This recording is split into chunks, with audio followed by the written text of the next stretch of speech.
continue this work in 2016. First slide, please.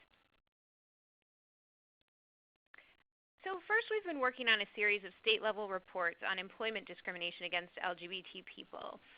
So although the Equal Employment Opportunity Commission and some courts have interpreted the sex non-discrimination provisions of Title VII to also prohibit discrimination based on sexual orientation and gender identity, and now accept complaints on these bases, at least for the EEOC, there are still no explicit federal protections from employment discrimination based on sexual orientation or gender identity, and 28 states do not have their own statutes prohibiting discrimination on sexual orientation, and 31 states do not have statutes that explicitly prohibit discrimination based on gender identity.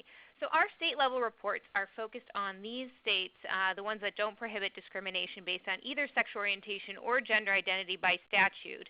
And the reports can be used to inform efforts to pass more statewide protections and explicit protections at the federal level. The reports present evidence of anti-LGBT discrimination in the state, discuss existing protections from discrimination through local ordinances and corporate policies, and we also provide an estimate of the administrative impact of adding sexual orientation and gender identity to an existing state non-discrimination law. So this is essentially an estimate of how many complaints would be filed under these laws if the characteristics were added, and then how much that would cost the state to enforce those additional complaints. I have an example of one of our reports from Michigan up there on the left, and then on the right is a map. And you can see the dark blue states are states that don't have protections based on either sexual orientation or gender identity in employment. And then the light blue ones as well, but the dark blue ones are the states where we've already released these reports. And the 4 remaining reports will be released in the first quarter of 2016. So I hope that if you are doing work in any of these states, you will check those out. There's an easy way to get state-level reports on our website by scrolling down to the bottom of the first page and clicking on your state on the map. Next slide, please.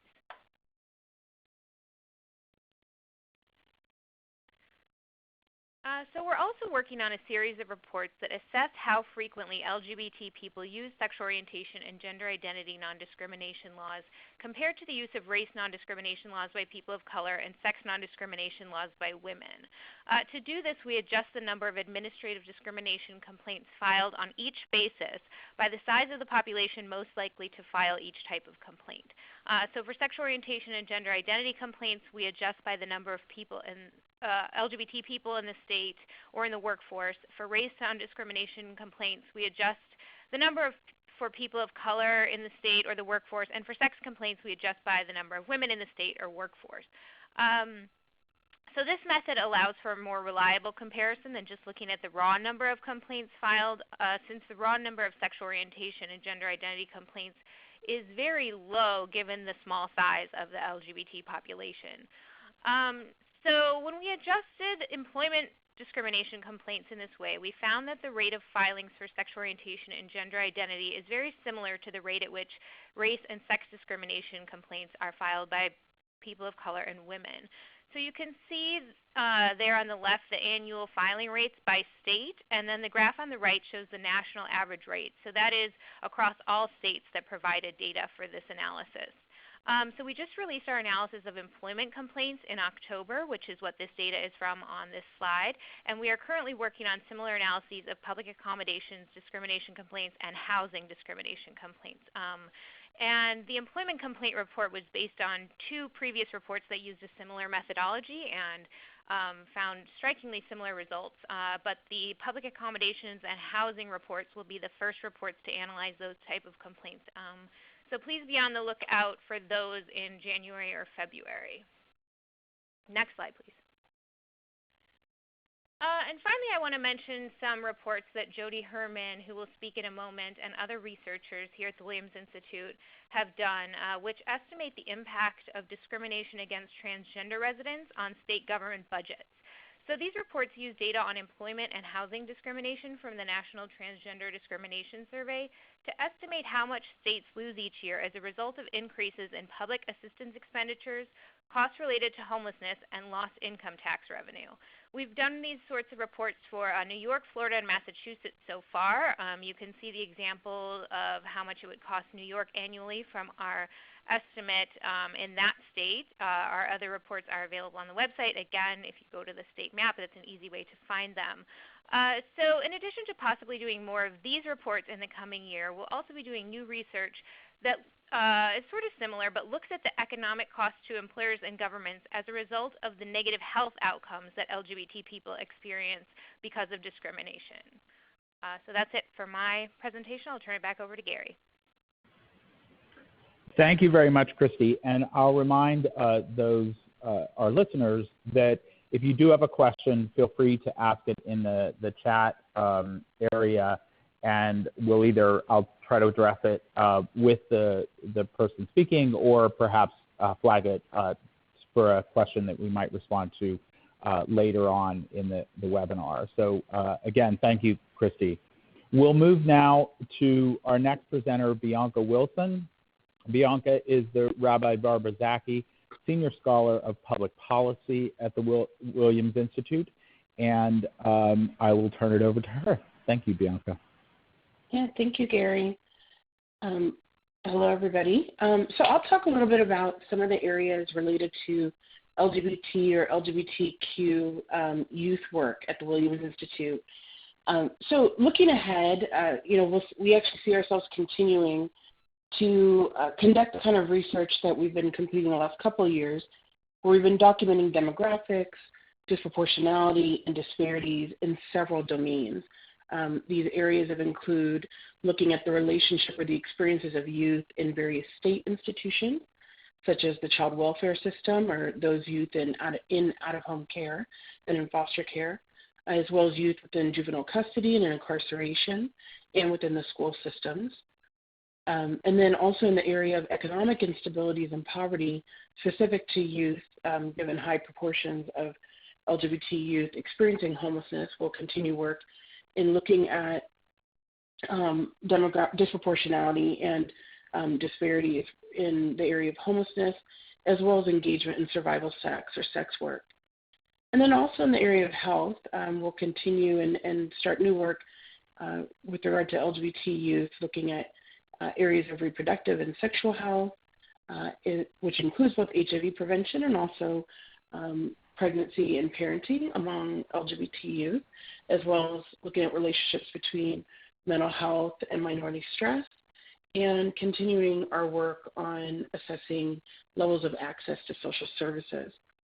And what I wanted to point out when thinking about these different domains is that some cross-cutting kind of themes or frameworks that are used and that we will continue to push when examining the experiences of LGBTQ youth include things such as intersectionality. So that includes really trying to approach research in a way where we're parsing out not just how does sexual orientation and gender identity matter, but in what ways does that intersect with race and social class, and that's core to the work in each of these domains.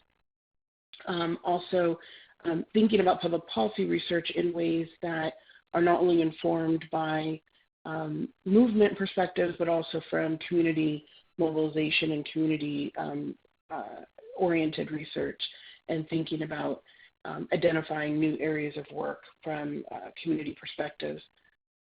And also cross-cutting all of these is, in addition to documenting disparities and the demographics, particularly for these areas where we're finding disproportionality of LGBT youth, meaning LGBT youth we've identified are higher represented among those experiencing homelessness, those in the child welfare system, those in incarceration or juvenile custody, really trying to understand, well, why and how does sexual orientation, gender identity, and gender expression matter in creating those disparities and understanding those pathways, and whether or not we're looking at different rates of entry versus exit from those systems.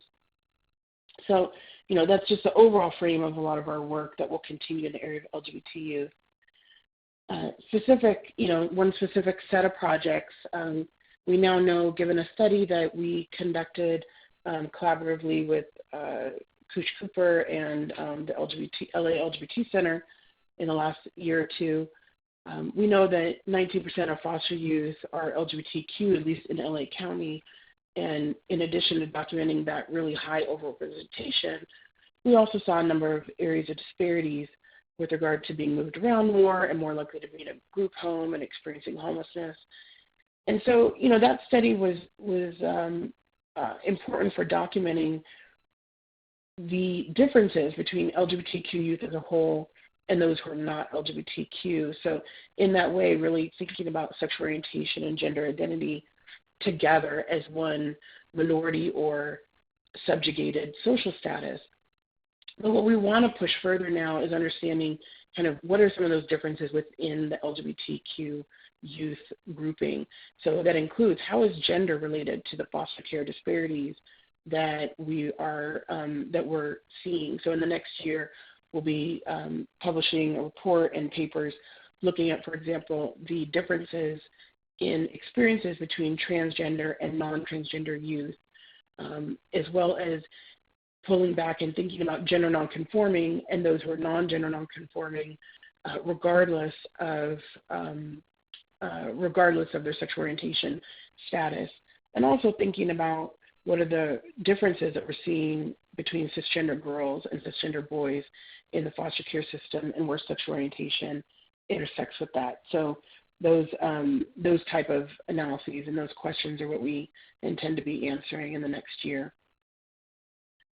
And then finally, I'll just end with, a lot of our work in the area of LGBT youth will continue to build on, really respond to the gaps in the literature that the recent report that was co-authored by the Williams Institute and Mathematica, identified in terms of what we know or what we don't know about low-income and at-risk LGBT populations. So some of that in particular, including where I'm highlighting some of the youth work, is documenting and evaluating service programs. So doing some more work to understand whether or not the interventions that we're putting in place, the public policies that we're putting in place, are making the impacts that we think that we're making. So I'll just end it there. Thank you, Bianca. We did have a question about whether we're extending our work beyond the U.S. And in fact, we will have a speaker later on in the presentation to talk about some of the exciting new work that's more internationally focused. So next up is Ilan Meyer. Ilan is the Williams Distinguished Senior Scholar of Public Policy, and I will turn it over to him. Thank you, Gary. Sorry. I'm going to talk about one specific project that we're starting that is about health. In terms of a little background, how we understand health and well-being of LGBT people is related to stigma and prejudice, things like rejection and discrimination that LGBT people experience, also called minority stress.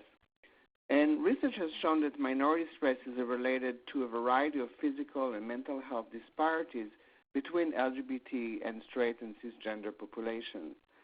And in the U.S. Department of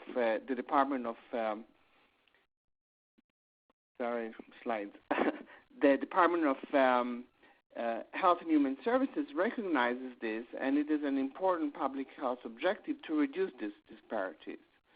So one of the things we do to improve the social environment is reducing prejudice. Another example is to provide specialized care for LGBT people so that they receive better, more qualified, and culturally sensitive care. And one of the interesting things that it happens when you study LGBT people is how fast things have changed in the past few decades. It was only 50 years ago that homosexuality was considered a mental illness and sodomy was a crime. In this new study that I'm talking about called Generations, we have on our website a wonderful tool that you can see some of the many social changes over the span of the area or the time that the study is interested in. And so for this project, we're studying the implication of how these social changes affected 3 generations of LGBT people. I'm talking now about LGBT, and Jody later will discuss some of our work with transgender people. So we're looking to see how the social environment at the time that LGBT people were coming of age, when they were children basically, how that affected their experiences of their LGBT identity, the kind of stress that they have experienced over their lifetime, and how all of this affects their health. So we decided to look at 3 specific generations. The first one are people who are now between the age of 52 to 59. This is for the purpose of the study.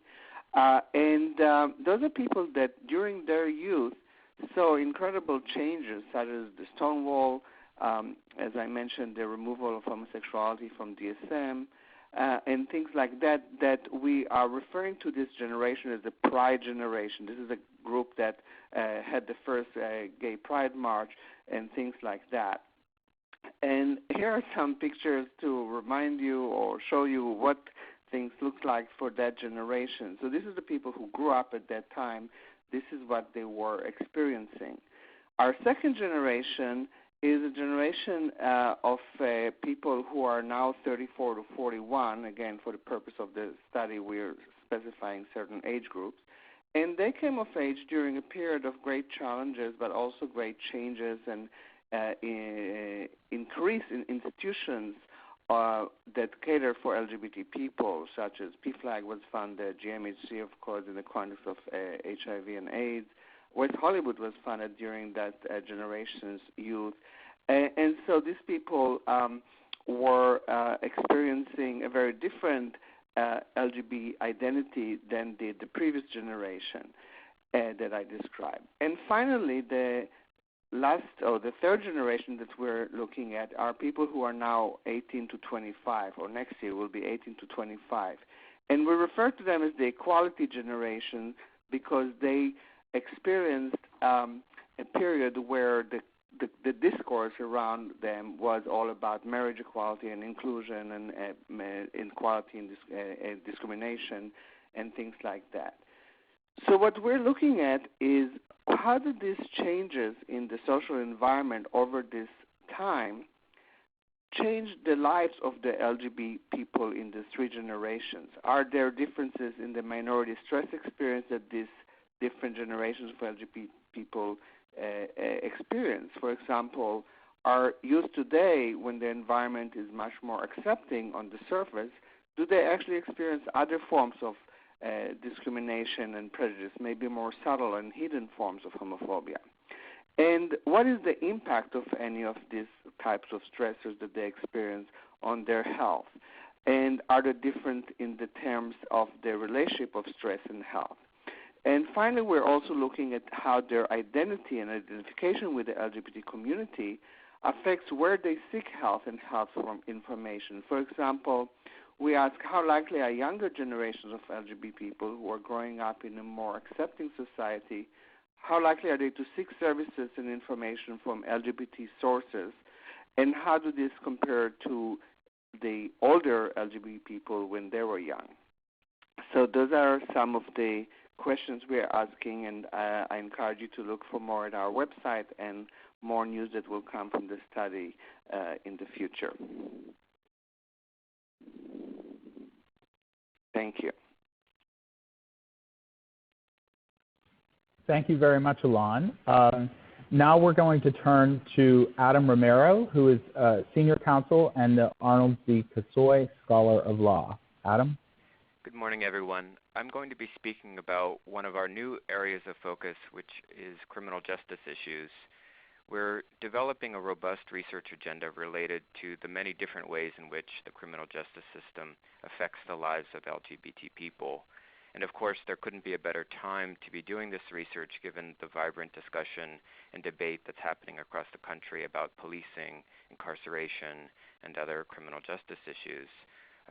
And of course, it's important to have research related to LGBT people so that reform efforts that are underway can take into account the unique and common ways in which LGBT people experience the criminal justice system.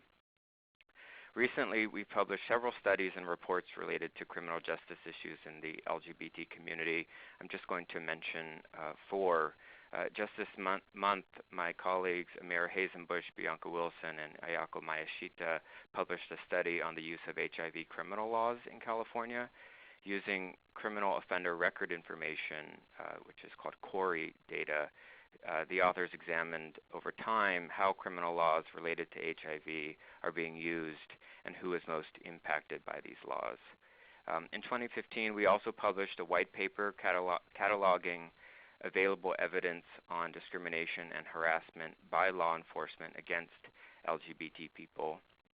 The paper found that discrimination and harassment by law enforcement based on sexual orientation and gender identity is an ongoing and pervasive problem in LGBT communities, especially among LGBT people of color, youth, and trans folks.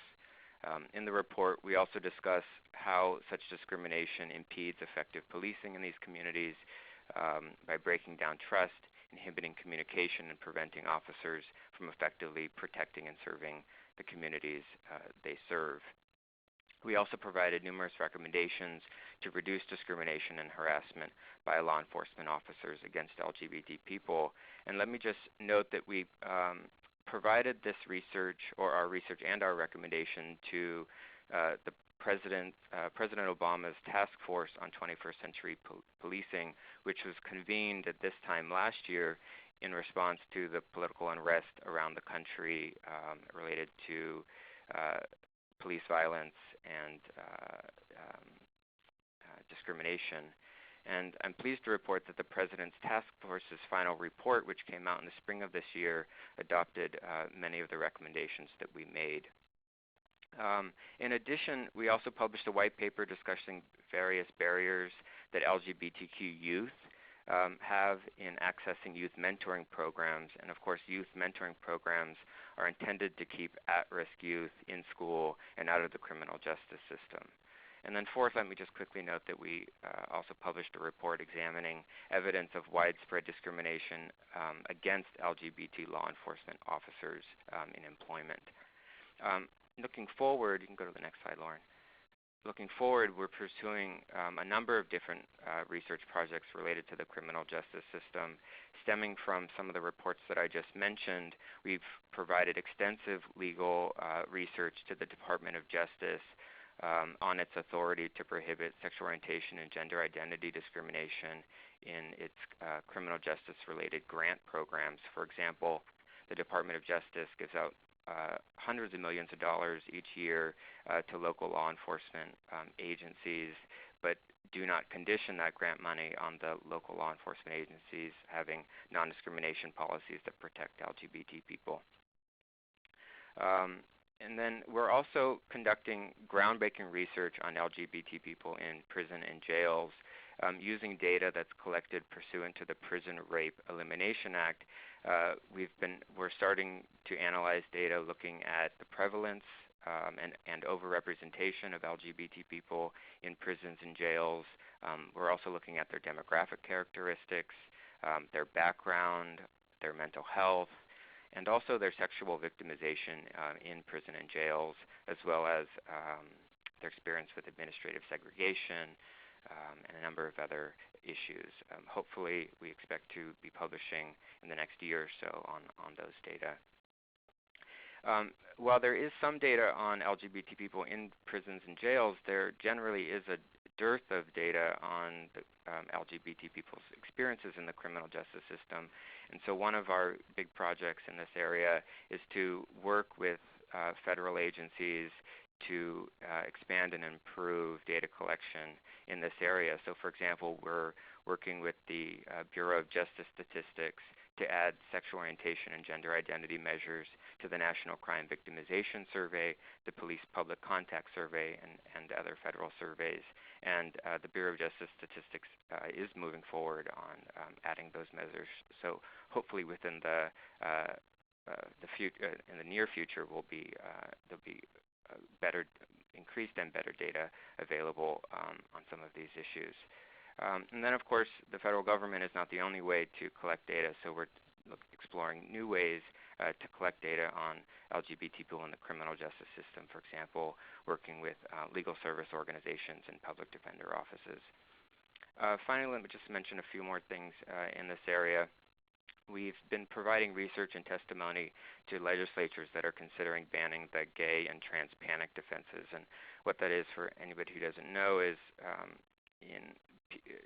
when people are charged with murdering an LGBT person, sometimes they raise the defense that they had sort of a panic related to the sexual orientation or gender identity of the victim. And what that defense does is it would reduce a murder charge to manslaughter or help the defendant escape conviction altogether. And so some states, including California, are considering or have banned use of the LGBT panic defense. And then two things related to HIV criminalization. We are working with the federal government to develop prosecutorial guidelines for HIV-related criminal laws, and we're also supporting with research congressional efforts to reform HIV criminal laws. And with that, I think I'll turn it back over. Thank you, Adam. And Adam, there was one quick question that I think we have just a moment for you to answer, asking about whether we have any plans to do any research looking at the effect of criminalization of sex work and what the effects that might have on LGBT people. It's definitely, I think, a topic of interest of ours. I don't think we have a particular project in the works yet, but I will note that the Urban Institute and Streetwise and Safe, which is a local organization in New York, recently published a very interesting report on the use of sex work and survival sex work that I'd be happy to send the link to if I get the email of the questioner. Thank you very much, Adam. So we'll move on to our next speaker. Actually, very quickly, someone asked about whether slides will be available. The short answer to that is yes. Our next speaker is Lee Badgett. She's our Williams Distinguished Scholar, and she's also a professor of economics at the University of Massachusetts Amherst. Lee? Hello, everybody. Good morning or good afternoon, depending on where you are. I want to talk today about work that we've been doing over the last year or so. I'm trying to figure out how to change the slide. Have I been given access to that? Okay, there we go. Thanks. About poverty in the LGBT community. So for the last year and a half, we've been working with several groups in the U.S. on issues. We call ourselves the LGBT Poverty Collaborative. So we have been a research partner in the collaborative, along with the Center for American Progress, Chicago House, and Urvashi Vad's consulting group, where we're trying to put the issue of LGBT poverty on the agendas, on the agenda of the LGBT movement, and also to put the agenda related to LGBT people on the anti-poverty movement in the U.S. So I'm going to just give you a quick overview of some work that we've done in this area on the research side of things. At first, just what do we mean by poverty? There is actually an official federal poverty threshold that the U.S. government uses to determine eligibility for public programs and just the statistical side of the study of poverty. It's based purely on family income. So just to give you an example of that, if you are a single person under 65 living alone and you earn more than $12,316, I think this is the 2014 poverty level, you would be considered not poor. If you earn less than that, you would be poor. If you are someone who lives with another adult and has 2 kids, if you earn more than $24,000, you're considered not poor. If you're below that, you're considered poor. So these examples, I think, just give you a sense of kind of what that poverty level looks like, but also tells you just how low these levels are. People who live in poverty and official poverty in the U.S. are living on very low incomes. There are many people who might have incomes higher than that who are also living lives that are economically unstable. But here we're going to focus just on these official figures.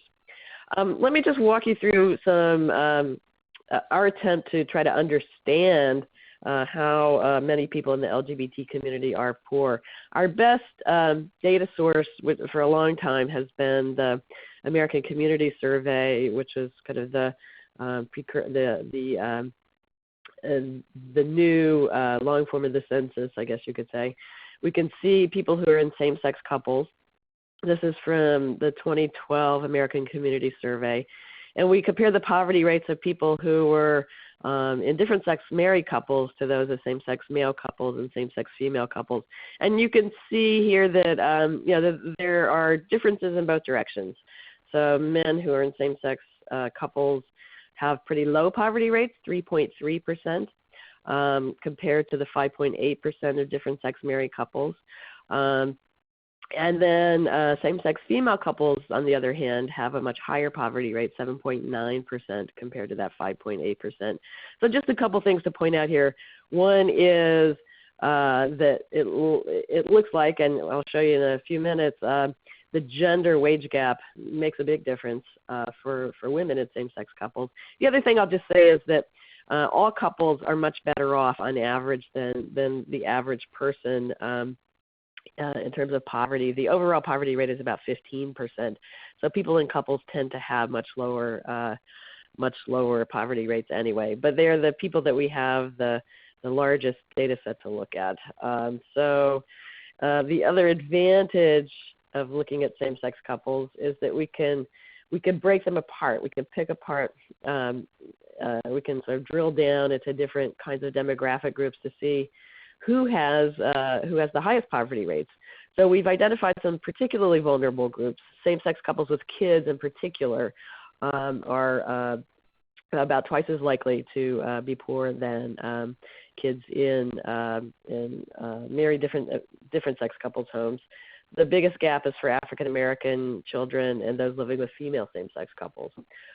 Overall, those two groups are also of adults are also more likely to be poor. African Americans and same-sex couples are more likely to be poor than white same-sex couples, and they are more likely to be poor than married different sex African American couples. Women in same-sex couples are particularly vulnerable if they live outside of metropolitan areas. Now, I haven't said anything about transgender people, and we don't have any poverty rate data on transgender people at this point. But we do know from the National Transgender Discrimination Survey that they are particularly likely to be in the lowest income group. They're much more likely to be earning less than $10,000 a year than the average person is in the United States. So it suggests that transgender people are particularly vulnerable to poverty. So those are people in same-sex couples. We know a little bit about people who are self-identified as being gay or bisexual people. Here's the first slide I'll show you is from the National Survey of Family Growth. These are just people between 18 and 44.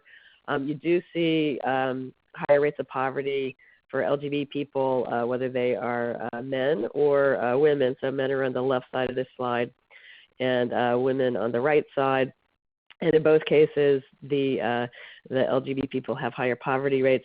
When we break down the LGBT population, though, we see that this is being driven by bisexual people. And I'll show you another slide in a couple of minutes that makes that point as well.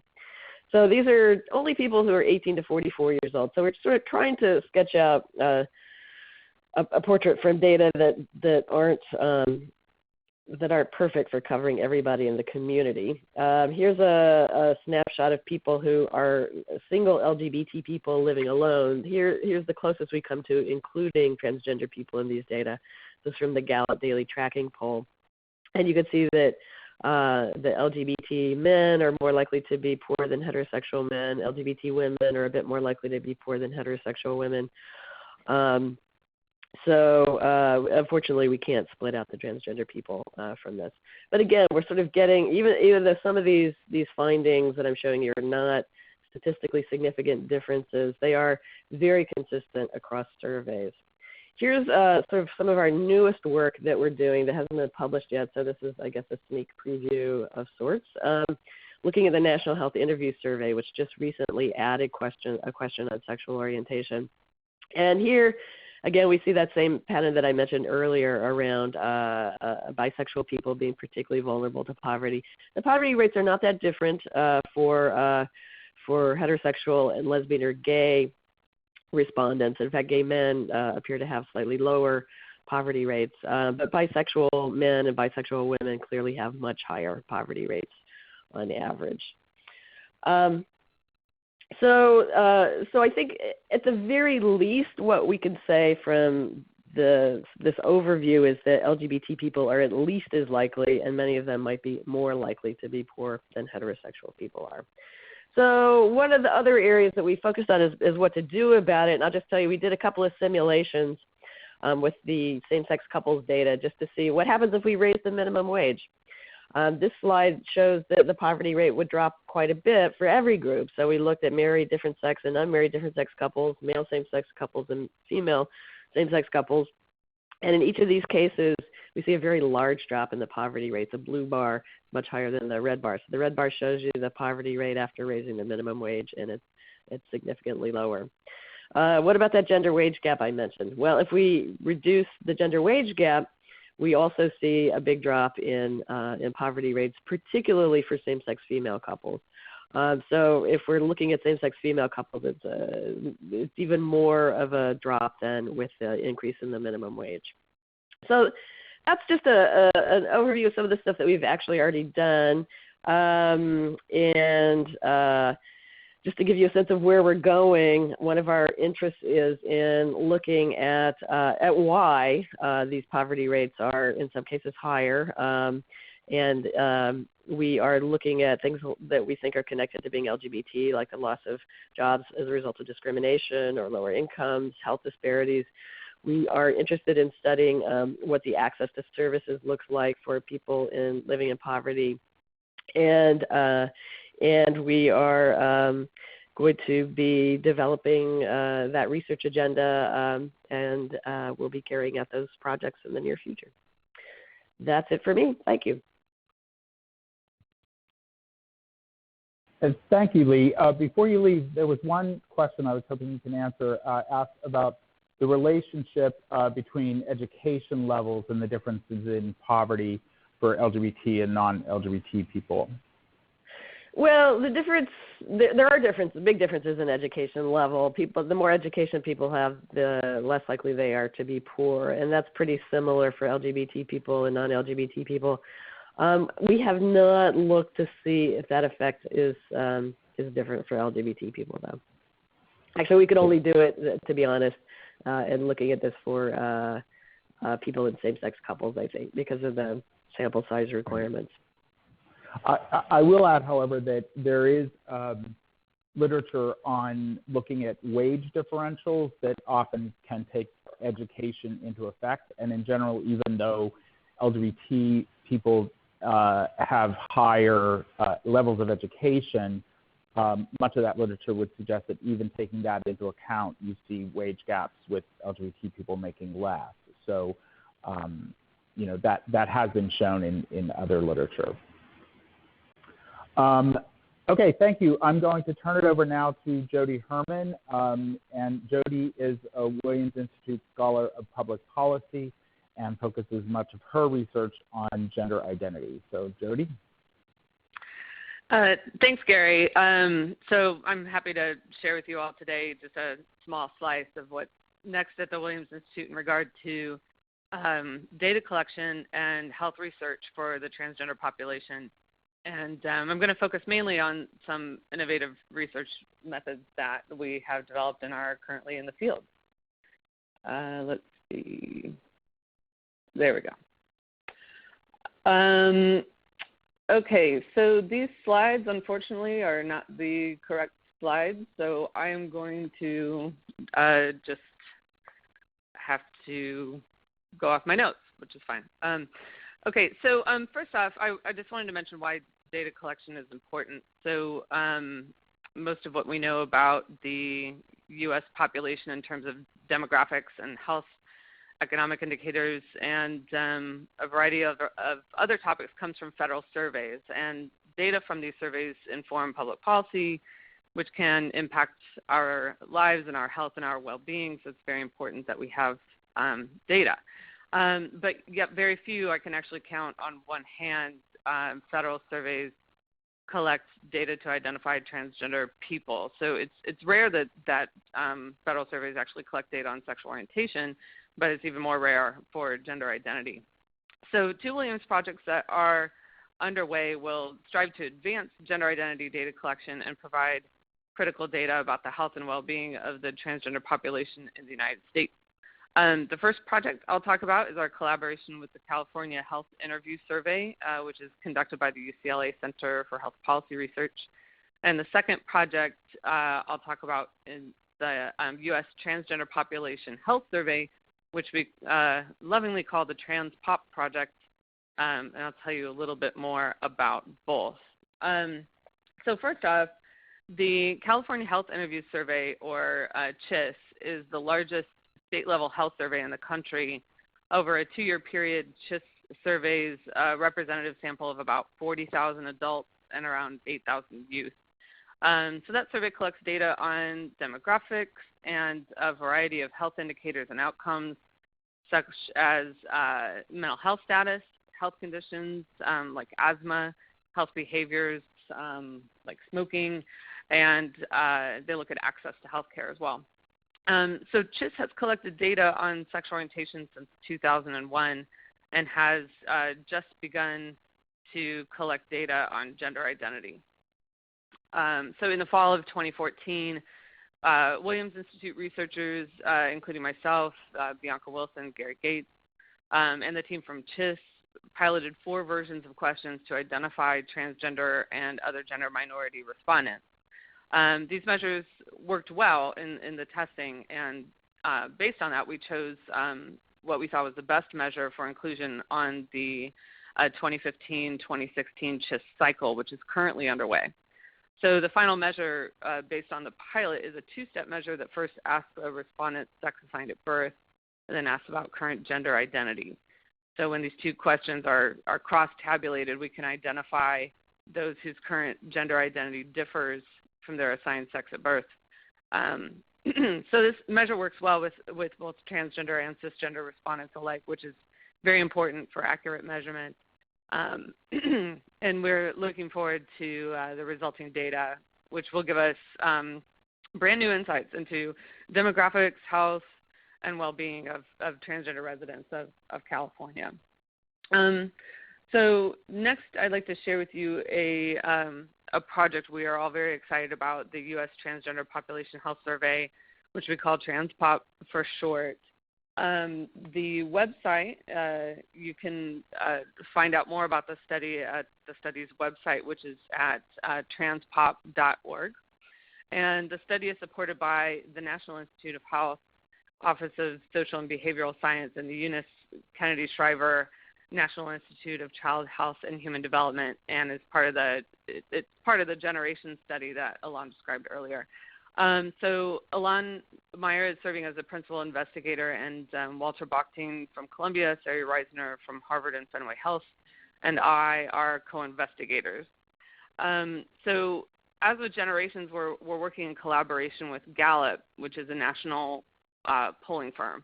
And in collaboration with Gallup, we will identify transgender identified adults through the Gallup Daily Tracking Poll. So this poll creates a very large sample, about 350,000 respondents annually. And so this very large sample helps in creating a large enough sample of trans-identified adults in order to do analysis, especially because trans people comprise a relatively small population within the U.S. So this large sample really sets us up nicely to be able to get a large enough sample of trans-identified adults to enroll in the study. So Gallup will screen respondents to the daily tracking poll and invite them, if they identify as transgender, to enroll in the TransPop study. And participants in TransPop will take a survey online or on paper, which will include demographics questions about experiences with discrimination, and a variety of health indicators and outcomes. So data collection will close in late 2016, or if we are able to secure more funding, may continue past that. So TransPop is unique in that it will result in the first nationally representative sample of transgender identified adults. We'll learn critical information about the transgender population in the U.S. because of this. And as a bonus, the resulting data set can be used to adjust non-representative samples, such as the very large sample that was generated earlier this year in the 2015 U.S. Trans Survey. So the TransPop, because it's nationally representative, can be used to correct for sampling biases and that may have occurred in other surveys and help make them more representative. So this is groundbreaking work, and as I stated, we're all very excited about it, so keep an eye out for that. And again, the website is transpop.org. So with that, I'll close and send it back to Gary, and you can reach me at hermanj@law.ucla.edu if you'd like to follow up on any of this. Thanks.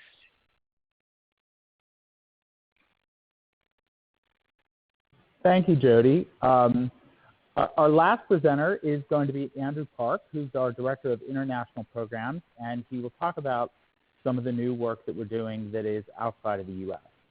Andrew? Thanks, Gary. And Lee, if you could unmute, because I want you to chip in here. So picking up from Lee's presentation about poverty, when you talk about poverty on the international and global level, you're talking about international development. And so if you could go to the first slide. These are some of the entities that we're dealing with. International development is essentially the field that seeks to eliminate poverty, to improve the well-being of people, education, health, income, those kinds of things, and to promote economic growth. The UN just adopted new development goals for the next couple decades. They did not include anything about LGBT people.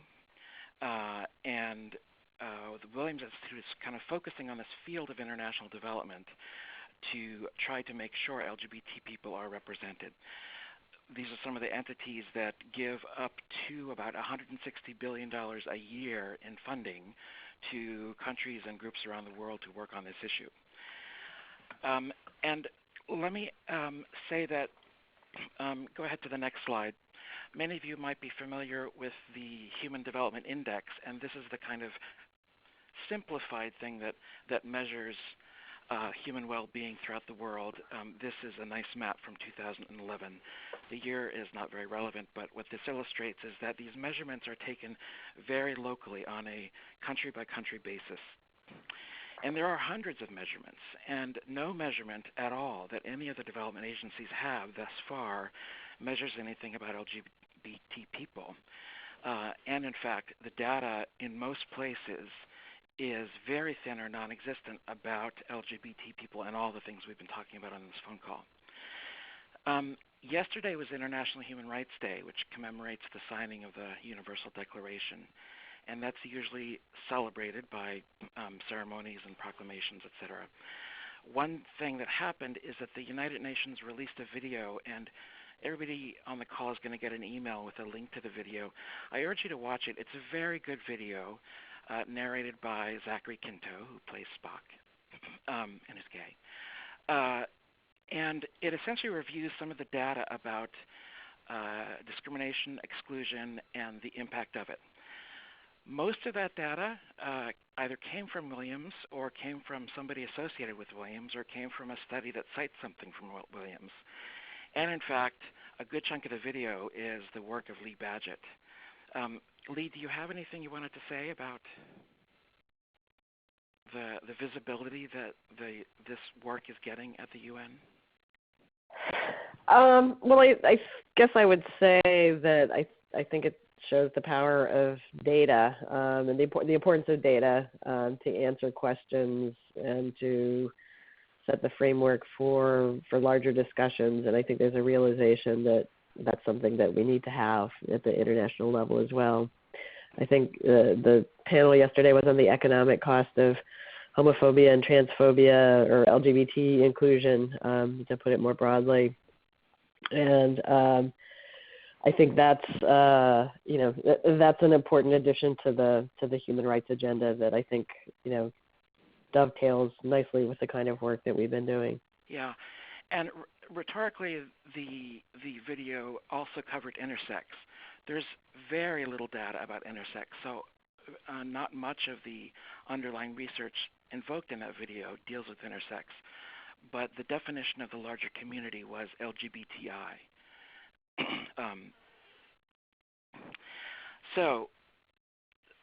As a big picture, what we're trying to do is make sure LGBTI are represented. Lee and I will both be going to New York to meet with the UN Development Program and participate in a meeting with them to develop the first index on LGBT inclusion that in years to come the UN will hopefully be using to add LGBTI people to their programs. Let me go over just a few of the projects, but I'll keep it speedy. We're going to do an economic cost of stigma study in South Africa.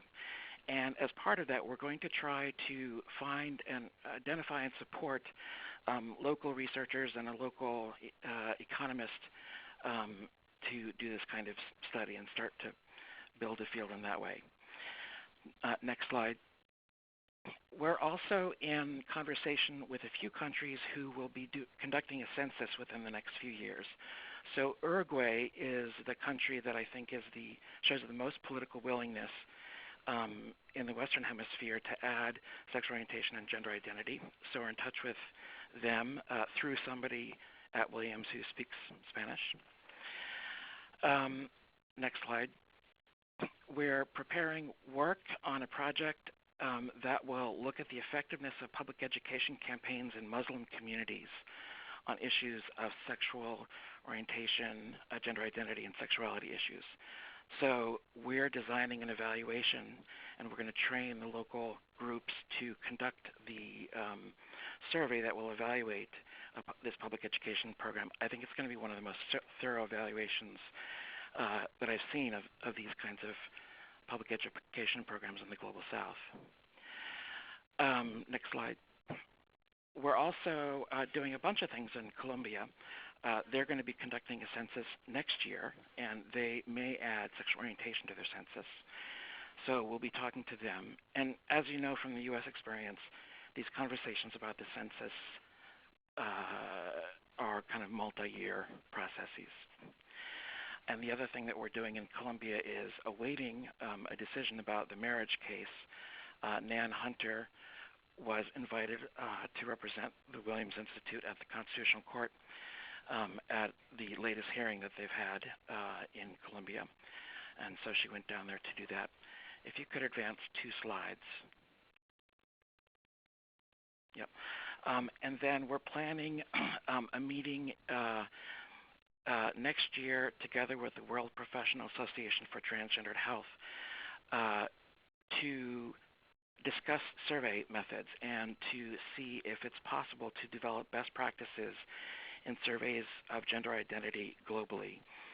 Gender identity outside the United States and outside the Western model, to the extent that you want to call it that, is much more complicated in general, and any issue requires lead of local researchers to make sure surveys are effective and accurate. So this will be, I think, the first meeting like this in the world together to bring together researchers to discuss standards of measuring gender identity. That's it for me. Thank you very much, Andrew. We're fairly close to the time we had planned to end our webinar. If there are any more remaining questions, the folks, now is your chance to type them into the chat window. I'll close by thanking all of our presenters. It's certainly an exciting time in the LGBT movement, and I think you've heard a lot about some really fascinating work that will be ongoing at the Williams Institute. and I certainly look forward to reading all of that and seeing all that research in the coming years. So I'm not seeing any more questions, so I will thank you all again for listening, and wish a very happy holiday and a happy new year to all of you. So thank you.